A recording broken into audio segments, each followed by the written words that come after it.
mga kasari, welcome back po sa ating channel. Dahil nga 2024 na, gagawa tayo ulit ng ating taunan na ating ginagawa ng pampaswerte, yung ating prosperity bowl. Ayan. So, ngayong taon na to, so yung gagamitin natin is yung ating babasagin. Kasi kadalasan yung aking nagagamit sa aking prosperity is yung may mga plastic, tapos hindi siya bilog.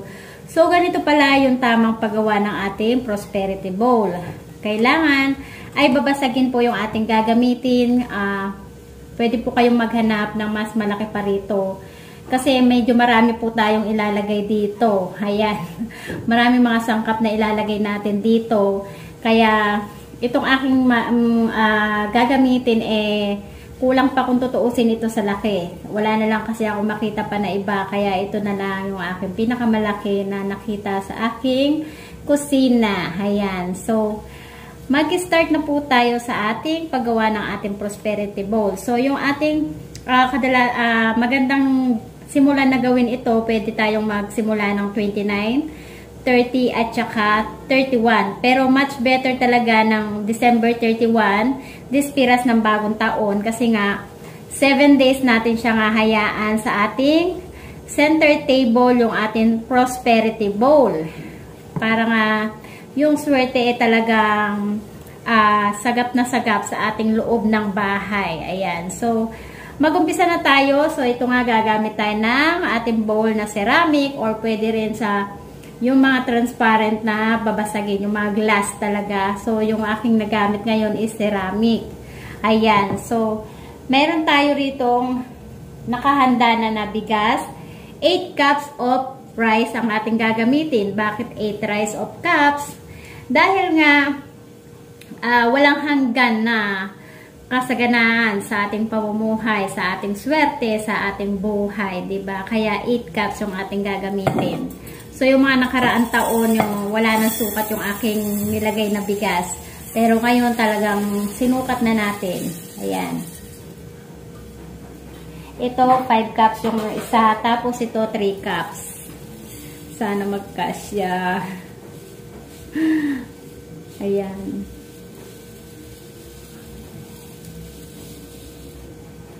Ayan. So, sakto lang siya. Kaya lang. Pero, mas maganda talaga is yung gagamitin natin is much better kung mas malaki pa siya dito. Kasi nga, marami-rami tayong ilalagay. Ayan. Tapos, meron tayo dito 12 pieces ng ating egg or itlog. Ayan. So, ilalagay natin siya dito paikot ng ating bigas, yung ating mga itlog. Ayan.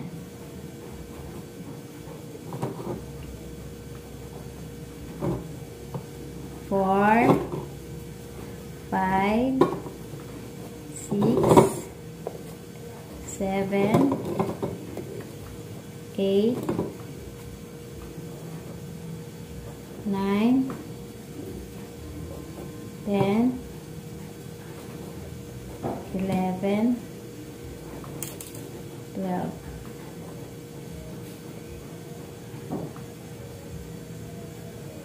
So, maluwag siya sa 12 pieces yung ating bowl.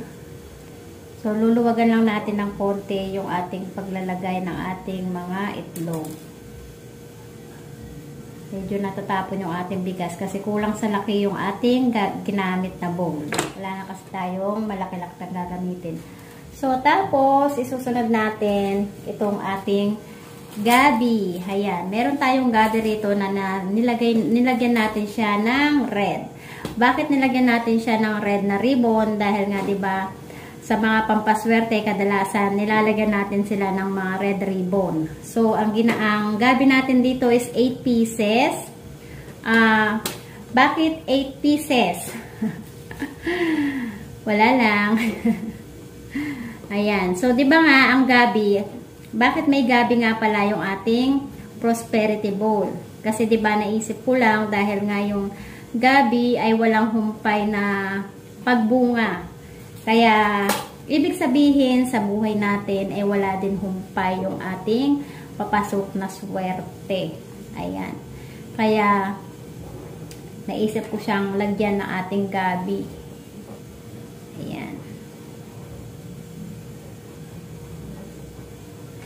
So, December 31 na nga pala tayo ngayon. Kaya tamang-tama lang yung ating paggawa ng ating Prosperity Bowl December 31, 2023. Ayan, 8 pieces. Meron siyang red ribbon. So, itong mga red ribbon na to guys, talaga hindi ko siya tinatapon dahil taon-taon talaga nagagamit ko siya. Tapos, meron tayo dito luya. Ayan. Meron din siyang red ribbon. Bakit may luya yung ating Prosperity Bowl? So, di ba ang luya is yung mga pangontra sa mga negatibong enerhiya. Kaya naisip ko rin siya na lagyan ng luya. At saka isa pa, ito yung kasabihan na talagang yung mga unexpected na mga paparating. Kagaya halimbawa, kung mahilig ka tumaya ng mga weteng or loto, unexpected na mananalo ka. Kaya kayo mga kayo dyan, 2024, pag meron kayong ginawang ganito, tumaya na kayo tumaya ng weteng at loto. Talagang mananalo kayo. Ayan. So, ayan. Ilalagay natin siya sa gitna ng ating Prosperity Bowl. Ayan.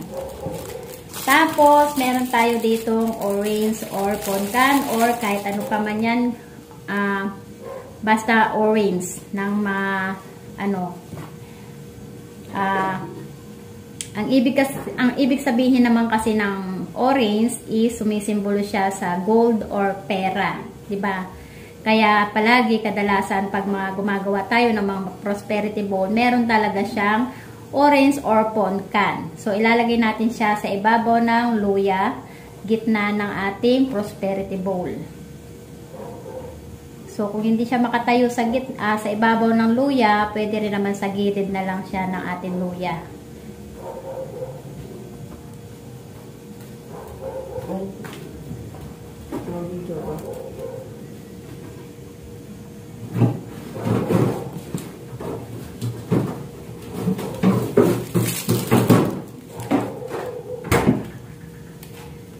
Tapos, meron tayo dito na 12 pieces ng ating mga dahon ng laurel. Kailangan yung gagamitin natin ng dahon ng laurel ay mga buo talaga na dahon, yung hindi siya sira-sira.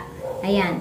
So, swerte naman. Ito yung mga ginagamit ko pa na paninda tsaka dito sa kusina. Yung ating mga dahon ng laurel. Kagabi pa ito, pinilian ko na yung mga magagandang natitira dito sa aking tindahan, dito sa aking kusina, bago ko siya i-repack. Ayan. Kasi magre-repack din ako. Pagkatapos nitong ating vlog, magre-repack din ako ng paninda ko sa aking tindahan ng mga dahon ng laurel. Ayan. Yung mga buo pa talaga siya. Diba? So, maglalagay din tayo dito ng 12 pieces. Ilalagay natin siya dito sa mga nakapagitna dito sa ating nakapagilid pala sa ating mga itlog. 12 pieces. 2, 3, 4, 5, 6, 7, 8, 9,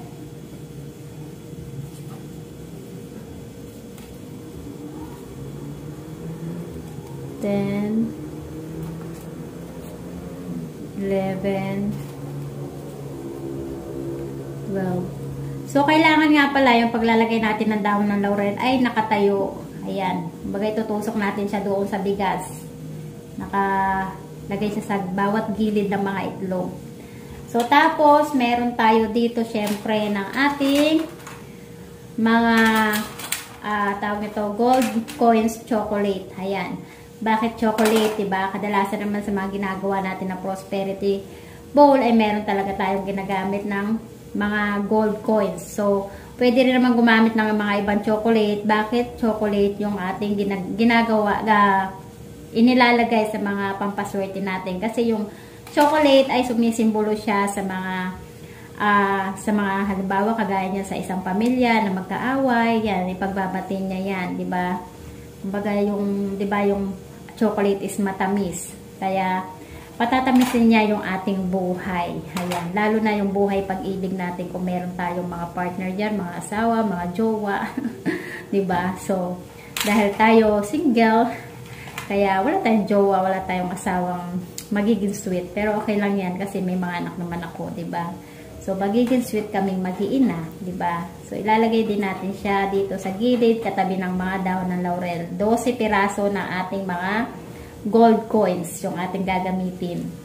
Ito pa yung mga natitira ko last year sa mga paninda ko sa tindahan.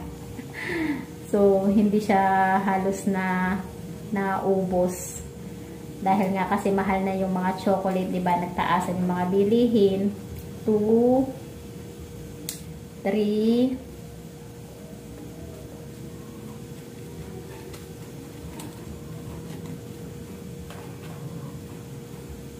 4, 5, 6, 7, 8, 9, 10,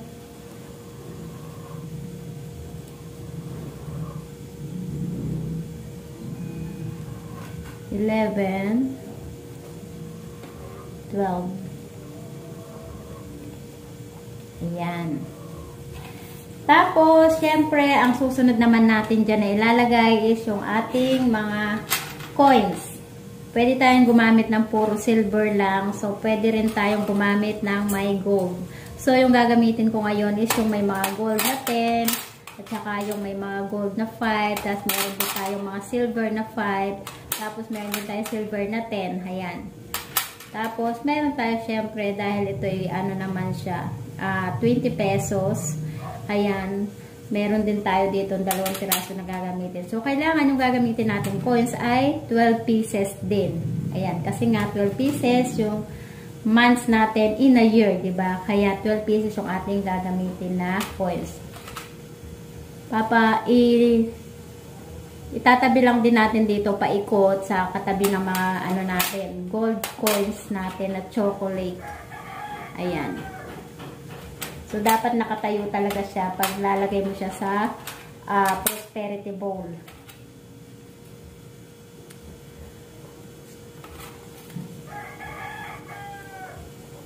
Yan. Paikot, paikot.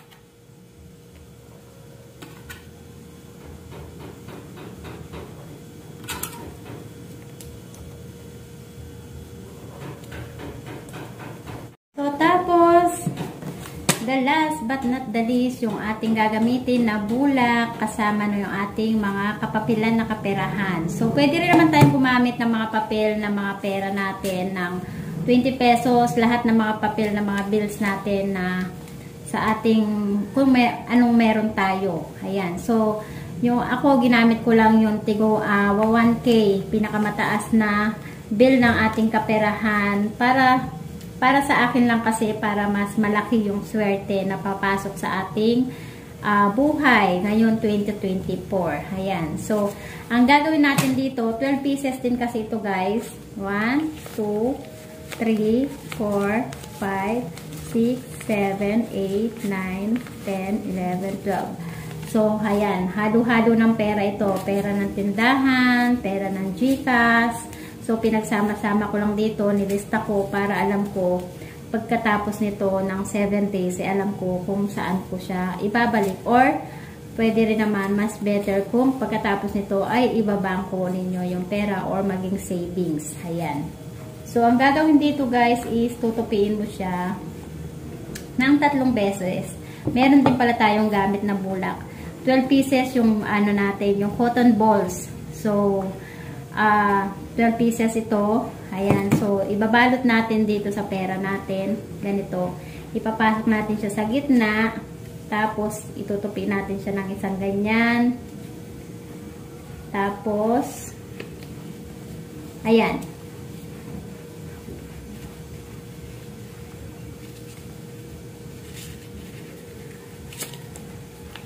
Teka, ulitin natin. 1, 2, 3. Ayan, tatlong tupi. Kailangan kasi, 'di ba, yung mga lumang 1K natin, 'di ba? Ito yung tao niya. So kailangan nakikita talaga yung tatlong tao niya. So ilalagay natin siya dito sa pinakagilid ng ating mga itlog sa bandang unahan. 1.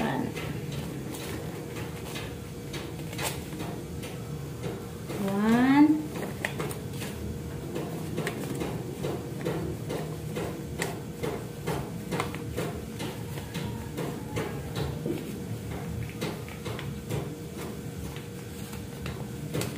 Ayan. Yung tao niya kailangan nakalabas. 3. Tatlong fold yan siya. 2.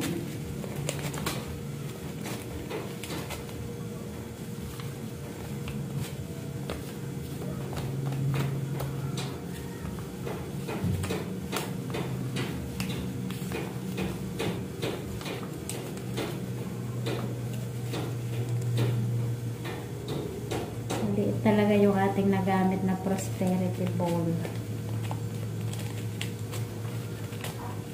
3.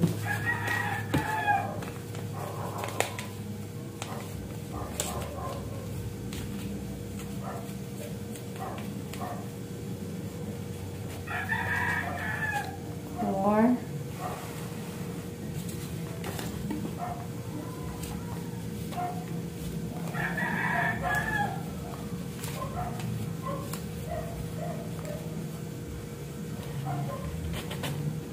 5.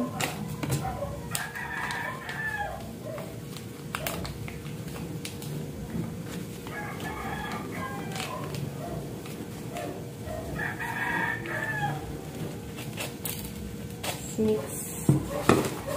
6 na lang. Tama-tama lang guys, kasi pagkatapos nito, konting linis tayo ng bahay. Kasi naglinis naman na ako kahapon. Araw-araw naman ako naglilinis ng bahay.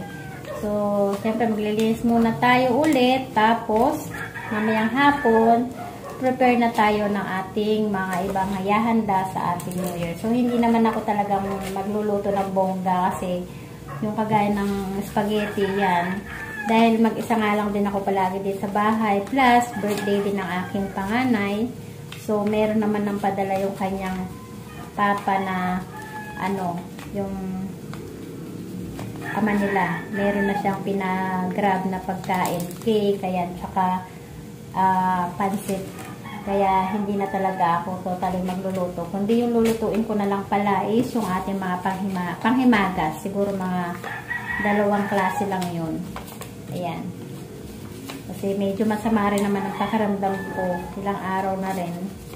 Kaya talagang wala rin talaga akong gana magluto-luto. Tsaka isa pa, yung birthday celebrant na sa biyahe. Yung biyahe kasi yung anak ko nag-grab. Ayan, yung panganay ko. Ilan na ba to? 2, 4, 6, 8, 9. Meron pa tayong 3 natitira. Wow!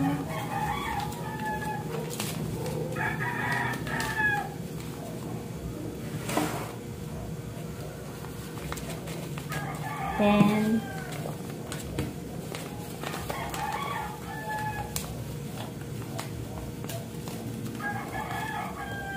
11.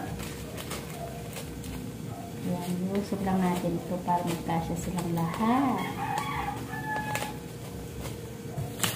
Last na.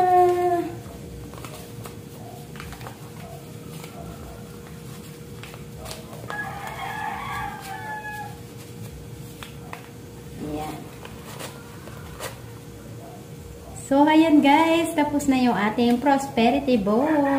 Naway pagpalain tayo ng maraming biyaya ngayong taon ng 2024. Ayan. So, hindi na natin patatagalin pa yung ating vlog for today. Dahil may tindahan tayo, tsaka isa pandami natin gagawin. Anong oras na 1:30 PM na.